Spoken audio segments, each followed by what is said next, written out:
tenore. Intanto un applauso forte al tenore Sanctus Christos di Galtellì, il Monte Tutta Vista, il Cedrino, l'arte, l'architettura, grazie ad Eletta che ha veramente messo nero su bianco in alcuni dei suoi romanzi più celebri, partendo proprio dai ricordi che la legavano a Galtellì, e lì, all'antica Galte, lei ha regalato alcune ambientazioni per le sue storie d'amore, per i travagli dell'anima.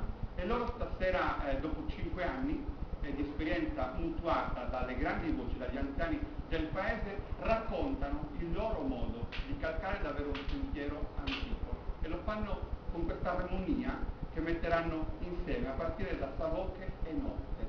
Quindi li ascoltiamo, tenore Sanctus Christos di Galtellì.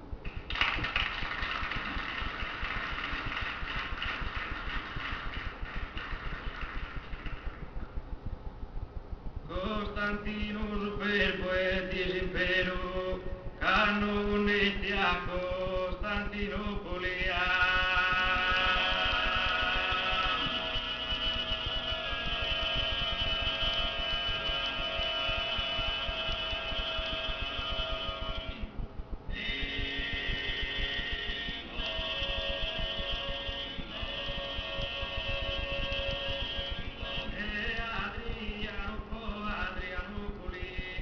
Uno in Turchia e uno in Macedonia.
Mattei la voce, Fabio Zola Sagontra, Giannicola Bassu e poi Biagio Monne Samesu Ove. Un applauso fortissimo.